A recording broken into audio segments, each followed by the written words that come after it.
तुम ऐसा मान लो कि आज ही तुम्हारा अंत काल आ गया, सुधर जाओगे, पक्का सुधर जाओगे। जिस समय तुम्हें ये बात समझ में आ जाए कि अब तो मृत्यु नजदीक है, तो पाप में रति नहीं होगी।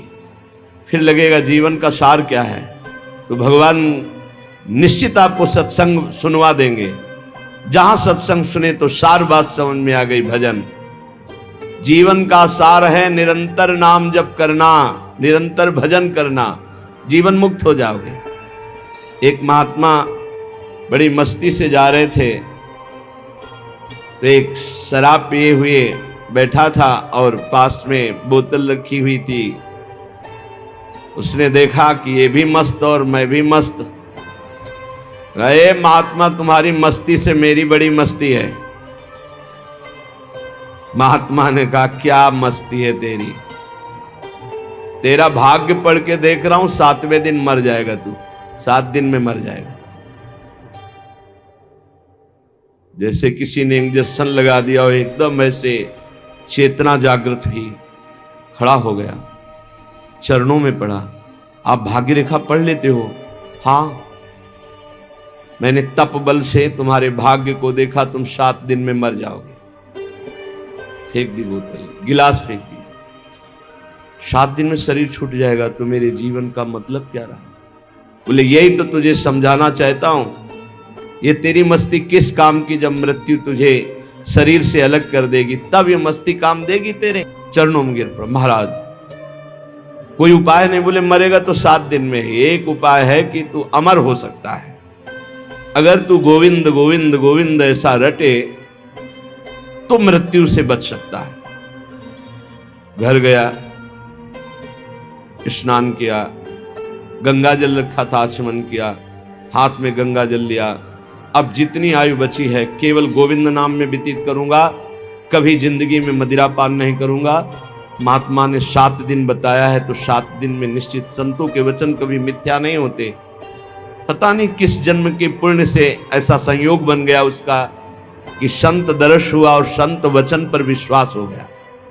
अब शुरू हो गया, गोविंद गोविंद हरे मुरारे, गोविंद गोविंद मुकुंद कृष्ण, गोविंद गोविंद रथांग पाणे, गोविंद दामोदर माधवेति, गोविंद गोविंद गोविंद गोविंद गोविंद। एक दिन व्यतीत हुआ, ओ 6 दिन रह गए, गोविंद गोविंद गोविंद गोविंद गोविंद। 6 दिन व्यतीत हुए, न खाना न पीना, गोविंद गोविंद गोविंद गोविंद, आर्त भाव। 7वें दिन तो अश्रु चलने लगे। निरंतर भगवान के 6 दिन के चिंतन मात्र से हृदय पिघल गया, पाप सब भस्म हो गए। अब तो रो रो के पुकारने लगा, प्रभु मैं बहुत नीच पापी हूं, आज आपके पास आने वाला हूं, आप कृपा करो प्रभु, राधा राधा राधा, जैसे अपने लोग रखते हैं नाम। 7वां दिन कमंडल लिए हुए, मंद मुस्कुराते हुए, फिर मस्ती से पता लगा लिया था कौन सा घर है। घर पहुंचे, वो आंख मूंदे, गोविंद गोविंद गोविंद गोविंद। गए, बोले भैया आंख खोलो। उसने सोचा मृत्यु ने बोला क्या भैया, क्योंकि 7 दिन की बात थी। 7वें देखा तो महात्मा मस्त। उनका महाराज अब तुम मरने वाला हो। बोले नहीं, कहा था तुम अमर हो जाओगे। मरना तुम्हें 7 दिन में ही है। जो 7 दिन सप्ताह के हैं, किसी न किसी दिन में तुम्हारी मृत्यु, लेकिन अब तुम मरोगे नहीं, अब तुम अमर हो गए। क्योंकि भगवान नाम ये समस्त रोगों का, शोकों का, भयों का, चिंता का नाश कर देता है। उसी दिन से वो भगवत प्रेमी महात्मा बन गया। निरंतर अब जितना जीवन है नाम जप करते हुए भगवान को प्राप्त हुआ। श्रीपाद कह रहे, तुम्हें पता है देहिष्विनो, तुम्हारा देह ये जो है कब नष्ट हो जाएगा, कुछ पता नहीं। भूलो मत ये, अगर आपका स्वास्थ्य ठीक है ना, प्रमाद मत करो, खूब नाम जप कर लो, क्योंकि दिन नहीं रहा, रात आएगी, रात आएगी, फिर दिन आएगा। ऐसे सुख दुख का चक्र चल रहा है। यदि आप भजन नहीं करोगे तो इस चक्र से मुक्त नहीं हो पाओगे। अपना अंतकाल आज ही मान लो कि निकट आ गया है, और नियम लो कि आज से हम कभी पापाचरण नहीं करेंगे। पापाचरण करने के लिए हमको बहुत सावधानी अगर उनको रोकना है, पापाचरण जो हम कर रहे हैं उनको रोकना है, तो हमको बहुत सावधानी रखनी कि पहली बात हमें आहार शुद्ध रखना है।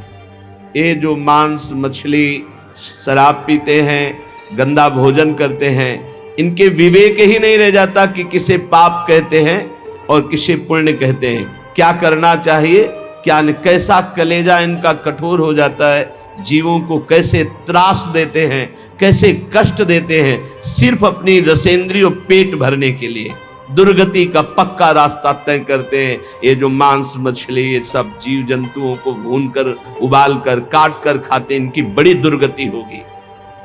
जो मदिरा पीते हैं उनमें व्यभिचार दोष आ जाता है, क्रोध बढ़ जाता है, हिंसा करने में कोई उनको संकोच नहीं होता, बहुत बुद्धि भ्रष्ट कर देती। इसलिए मदिरा पान से बचें। अगर पापाचरण से बचना है तो पहले गंदा आहार गंदा पेय इसको रोके। जहां आपकी बुद्धि शुद्ध हुई तो वो आपको गलत मार्ग में जाने से बचा लेगी। अपवित्र बुद्धि सदैव गलत मार्ग की ही प्रेरणा करती रहती है। जहां गलत मार्ग की प्रेरणा करने वाली कुमति होती है वहां विपत्ति, दुख, चिंता, शोक, डिप्रेशन ये सब भरा रहता है। जहां कुमति होती है वहां यही सब होता है और कुमति का विस्तार हो रहा है, कलयुग है। जहां सुमति होती है वहां सुख, संतोष, शांति, दया, करुणा, मैत्री ये दिव्य भागवतिक गुण प्रकट होते हैं। जहां सुमति तहां संपत्ति नाना, जहां कुमति तहां विपत्ति निधान। नाना प्रकार की दुख वृत्तियां कुमति में बसी हुई हैं। इसलिए भाई पहले तो अपने मन को यह समझा लो कि आज ही मरा, पता नहीं कब शरीर छूट जाए। और आज से नियम लो कि जैसे मरने वाला सोचता है अब तो मरना ही है तो पाप क्यों करें, भगवान का भजन करेंगे। जब परीक्षित जी को पता चला 7 दिन में तक्षक सर्प काटेगा 7वें दिन, उसी समय राजपाट छोड़ करके आमरण अनशन व्रत ले लिया। एक बूंद भी पानी जबान में नहीं रखेंगे, रात दिन भगवान का चिंतन करते हुए भगवान को प्राप्त होंगे। और ऐसा ही संकल्प किया जिससे बड़े बड़े ब्रह्म ऋषि प्रसन्न होकर उनको घेरे रहे जब तक उनकी परम गति नहीं हो गई। स्वयं परमहंस शिरोमणि सुखदेव जी महाराज पधारे और 7 दिन तक भगवत लीलामृत का पान कराया। मेरी बात मान लो, आज ये समझ लो कि तुम्हारा अंतिम समय हो गया। अब आज नियम लो कि अंतिम समय में जैसे कोई पाप नहीं करता, बोले अंतिम समय है, अमुक दान करवा दो, अमुक सत्कर्म करा दो, गंगा जल पिला दो, बस ऐसे ही तुम जियो। पता नहीं कौन सा पल अंतिम समय। हर समय नाम जप करो, हर समय पुण्य भावना रखो, दूसरों को सुख पहुंचाओ, पवित्र रहो, भगवत प्राप्त हो जाओगे। हर श्वास तुम्हारी भगवत प्राप्ति है। अगर हर श्वास में नाम चल रहा है तो चिंता मत करो, वो आखिरी श्वास भगवान की प्राप्ति करा देगी। जैसे पुत्र के बहाने से अजामिल ने पुकारा नारायण तो भगवान हरि के पार्षद आ गए, यमदूतों की फांसी काट दी और उन्हें जीवन मुक्त बना दिया। हम भगवान को भगवान जानकर पुकारेंगे, हमारा कल्याण नहीं हो जाएगा। वो पुत्र के बहाने नारायण पुकार रहा है, उसका कल्याण हो गया। और हम जानबूझकर राधा राधा हर श्वास बोल रहे हैं, हमारा कल्याण, अरे कल्याण का परम कल्याण हो जाएगा। इसलिए जब जान लिया कि तुम्हारी मृत्यु होनी है तो कह रहे कामिनी रूपाग्नौ न पतंगो वन निपतरे चक्षु प्रमादादपि। प्रमाद मत करो, दूसरों की माता बहनों की तरफ काम भावना से मत देखो, ये तुम्हारा नाश कर देगी। ये वृत्ति तुम्हारा नाश कर देगी, ये नरक ले जाने वाली है। और इस समय कलिकाल का ऐसा प्रवाह है कि कोई ये समझ ही नहीं रहा कि महान पाप है, इसे मनोरंजन समझा जा रहा है। धर्म पूर्वक स्वीकार करो। धर्म पूर्वक विषय सेवन करने से वैराग्य हो जाता है और वैराग्यवान ही अनुराग को प्राप्त होता है। वैराग्यवान ही शांति को प्राप्त होता है। वैराग्यवान ही भगवान की प्राप्ति के मार्ग में अग्रसर होता है। श्रीपाद कह रहे हैं जैसे पतिंगा दीपक में जलकर नष्ट हो जाता है, ऐसे किसी माता बहन की तरफ जो काम भाव करता है वो नष्ट हो जाता है। पतंगे की तरह क्यों नष्ट हो रहे हो? अद्यस्वा ना प्रतिष्यतो शिव पुषा पोषाय दोषा करे। तुम्हारा शरीर आज नहीं तो कल नष्ट ही हो जाएगा, तो पापाचरण क्यों कर रहे हो? धर्म पूर्वक क्यों नहीं जीते? कुर्याः संगम भंग वास नियमो वृंदावने गृह्यताम। जो नियम लेते हो उसी को भंग कर देते हो, नष्ट कर देते हो। आज से ये नहीं करूंगा, फिर 4 दिन बाद कर बैठते हो कुसंग। आज से ये नियम लेता हूं, संकल्प लेता हूं। कोई बिरला निर्वाह कर पाता है। कुछ सत्संकल्प लिए जाते हैं तभी जीवन प्रकाशमान होता है। जीवन में कभी मदिरा नहीं पीऊंगा, परस्त्री गमन नहीं करूंगा, जुआ नहीं खेलूंगा, मांस नहीं खाऊंगा, बड़े बूढ़ों की सेवा करूंगा, अवसर बन जाए तो दूसरे के लिए अपने प्राण भी न्यौछावर कर दूंगा। ये सत मार्ग के पथिक के दृढ़ नियम होने चाहिए, चाहे गृहस्थ हो चाहे विरक्त हो। अगर नियम नहीं है तो प्रेम की प्राप्ति नहीं हो सकती।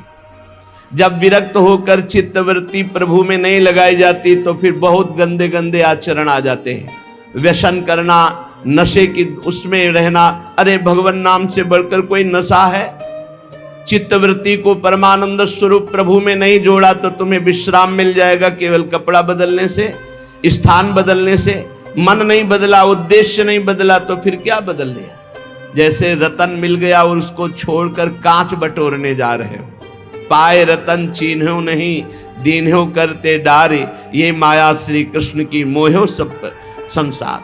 ये पवित्रम, जो पवित्र करने वाले हैं उनका भी परम पवित्र करने वाला वृंदावन धाम है। गर्भ संहिता में प्रसंग आता है, देवर्षि नारद जी तीर्थराज प्रयाग के समीप गए, पूजन किया प्रयागराज ने। कैसे हो?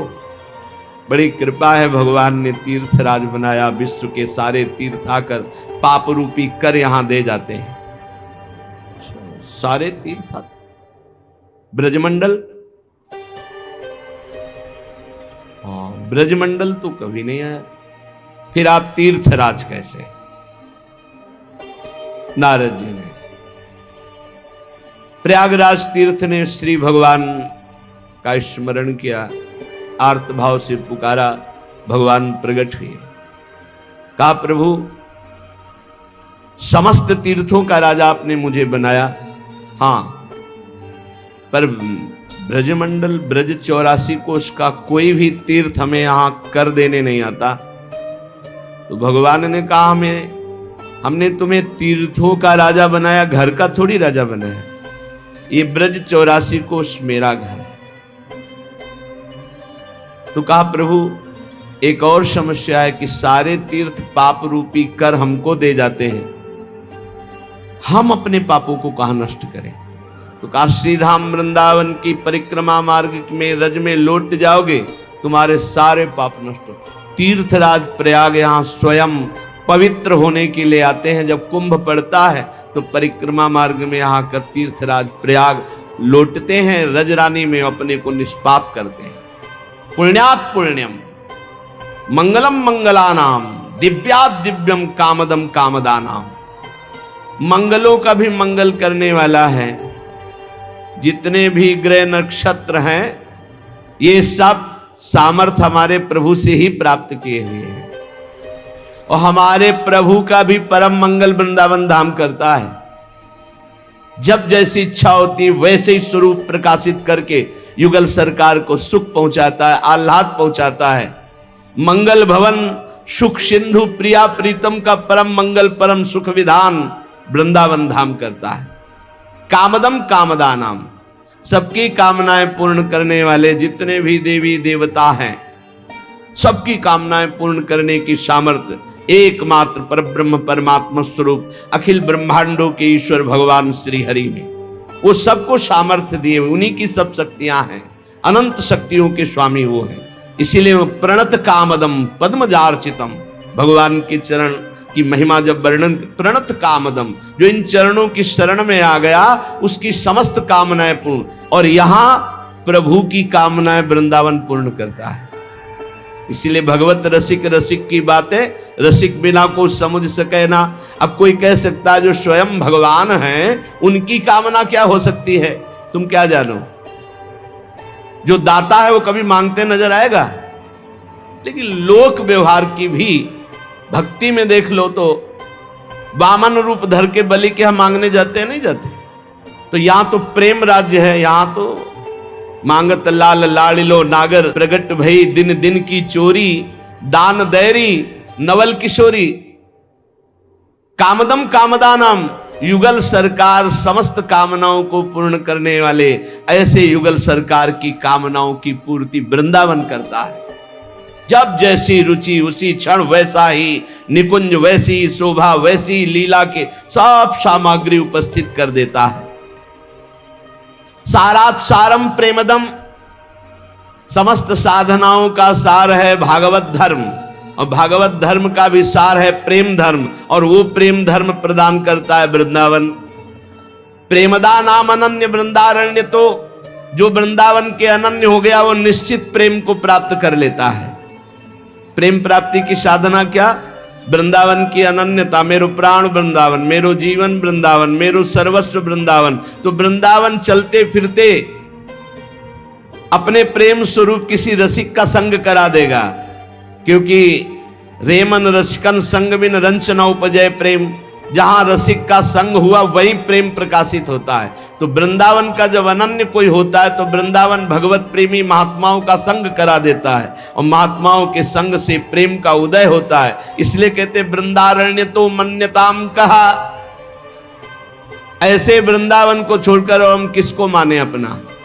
जो परम पवित्रों को भी पवित्र करने वाला, मंगलानाम, जो सबको मंगल प्रदान करने वाले उनका मंगलम, जो दिव्याति दिव्यम, जो कामदम कामदानम, जो सारात सारम प्रेमदम प्रेमदानम, ऐसे हम वृंदावन की अनन्य भावना स्वीकार करते हैं तो हमारी सारी कामनाएं पूर्ण हो जाएंगी, हमारा मंगल हो जाएगा, हम परम पवित्र हो जाएंगे, हमें रसिकों का संग मिल जाएगा, हमें प्रेम की प्राप्ति हो जाएगी।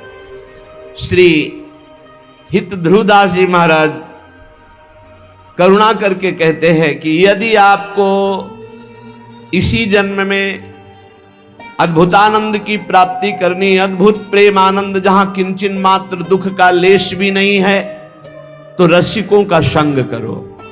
रसिक कैसे होते हैं? निष्दिन बीते भजन में और न कछु सुहाय। सभा संगोष्ठी, राजकथा, लोक कथा, ग्राम्य कथा, प्रपंच, इससे कोई मतलब नहीं। रात दिन केवल प्रिया प्रीतम, ऐसे से ही जगत मंगल होता है। जिनको ये भ्रम है कि अरे ये तो चुपचाप एकांत में बैठे रहते हैं, कहीं जाते नहीं, कहीं आते नहीं, तो जगत मंगल कैसे होगा? तो ऐसे महापुरुषों की वाणी, ऐसे महापुरुषों के शरीर से स्पर्श की हुई वायु के स्पर्श से लोग निष्पाप हो जाते हैं। दर्शन हो गया ये तो बड़ी बात, अगर वायु स्पर्श हो गई तो निष्पाप कर दिया। मम भक्ति युक्तो भुवनम पुनात, भगवान के वचन है। जो मेरी भक्ति से युक्त हो जाते हो तीनों लोकों को पावन करने की सामर्थ्य रखते हैं। सातरत सातरत सा लोकान तारयति, वो स्वयं तर जाते हैं और लोगों को तार देते हैं। कौन? बोले निस दिन बीते भजन में और न कछु सुहात। कुछ और अच्छा नहीं, रात दिन प्रिया प्रीतम की लीलाओं का चिंतन, और उन्हीं के जो भजन में डूबे हैं उनको कहते हैं रसिक जन। और ऐसे भक्तन के मिले ही अरुणयन से रात। यदि ऐसे भक्त मिल जाए तो नेत्र शीतल हो जाए, हृदय की जलन मिट जाए। क्यों? क्या प्रभाव है? बोले दरस परस अगनाश। दर्शन मात्र से, संभाषण मात्र से, स्पर्श मात्र से निष्पाप कर देते हैं। संत महापुरुषों का बड़ा अद्भुत प्रभाव है। यदि श्रद्धा और विश्वास पूर्वक सेवन किया जाए तो गंगा पापम शशि तापम दैन्यम कल्पतरुष तथा पापम तापम तथा दैन्यम हरति साधु समागमा। गंगा जी पाप नष्ट करती हैं, चंद्रमा शीतलता प्रदान करके ताप नष्ट करता है, कल्पतरु दरिद्रता नष्ट करता है। पर संत जन मिल जाए तो एक साथ पाप ताप दैन्यता तीनों का नाश करके भगवत प्राप्त बना दें। ऐसे भगवत प्रेमियों का संग करो, रसिक जनों का संग करो, उनकी आज्ञा के अनुसार चलो, किसी और की बताई बात ना सुनो। नहीं तो जरा सा भी असर दूसरे का आते ही रंग बदल जाता है। तन मन प्राण न्यौछावर की वृत्ति रखने वाले को ऐसे गिरते देखा है। ऐसे किसी का भी संग हो जाए, अन्य आश्रय हो जाए, कोई भी रिश्ता नाता रुपया पैसा कहीं भी फर्क पड़ जाएगा। जैसे बड़ा सुंदर दूध बाल्टी में टंगा है, थोड़ी खटाई डालो फट गया, फटने में देर नहीं लगती। जिनके जुगल बिहार की बात चले दिन रैन, तीनही को जब रसिक जनों से कोई जुड़ता है तो सबसे पहली शर्त होती है अन्य संबंधों का त्याग करो। क्यों? क्योंकि उनकी विचारधारा और रसिक की विचारधारा में बहुत अंतर है। यदि उनकी विचारधाराओं में लग गए तो रस क्षेत्र अंदर से हट जाएगा, महिमा जागृत हो जाएगी संसार की जो पहले ही थी, और रसिक संग हुआ तो श्यामा श्याम की महिमा जागृत होगी। इसलिए शब्द लिखा, तीनही को संग कीजिए, केवल उन्हीं का संग कीजिए, छाड़ी और सब गैन और सब रास्ते छोड़कर। बहुत मिले सो संग नहीं न्यारी, न्यारी भांति जुगल प्रेम रस मगन जेते अपनी पाती। बहुत संग मिले तो उसे सत्संग नहीं कहते। बहुत, आप ये समझिए, जब आप रसिक संग करेंगे तो माया अपना भी रंग भेजेगी। बड़े बड़े रंग हैं भगवत मार्ग में। जे ही आपको रसिक संग मिलेगा तो आपका काम बन जाएगा। तो माया कनेक्शन काटने के लिए कैंची भी भेजेगी, कुसंग। कस्तरति कस्तराति मायाम यो संगास्त्यजति यो महानुभाव सेवते यो ममता रहित, जो ममत्व रहित है वही संगास्त्यजति, कुसंग का त्याग, कुसंग का त्याग। बहुत विचित्र दशा है संसार की। ये सत्संग केवल भगवत प्राप्ति के लिए होता है। बहुत मिले सो संग नहीं, न्यारी न्यारी भांति जुगल प्रेम रस मगन जेते अपनी बात। प्रिया प्रीतम के जो भजन में मगन है उन्हीं में चित्त वृत्ति लगाओ। बहुत भांति के जहां मत होते हैं वो अपना प्रेम रंग नहीं होता। अपने को ऐसी बातें नहीं सुननी चाहिए जो प्रिया प्रीतम से बिलक करने वाली ही हो। संतों को बहुत कष्ट दिया गया। सत मार्ग में चलने वाले, सत मार्ग में मौज मस्ती से रहने वाले में कोई फर्क नहीं पड़ता। सत मार्ग में अगर आप चल रहे हैं तो संसार कष्ट ही कष्ट देता है, कष्ट ही कष्ट देता है। आप देखो लो, खुद देख लो, अगर आप धर्म से सत से चलने लगोगे तो आपका मार्ग बाधित करने के लिए सैकड़ों तैयार हो जाएंगे, सैकड़ों तैयार हो जाएंगे। खुदा जी कह रहे देखो किनका संग करना है। बोले जो वृंदावन के प्रेम विलासी श्री श्यामा श्याम के प्रेम विलास में चित्त को डुबाए हुए हैं, जिनकी उपासना प्रेम की है। आप वृंदावन के शरणागत हैं, प्रिया प्रीतम के शरणागत हैं, बस ऐसे ही प्रेमी जनों का संग करना है और किसी का संग नहीं।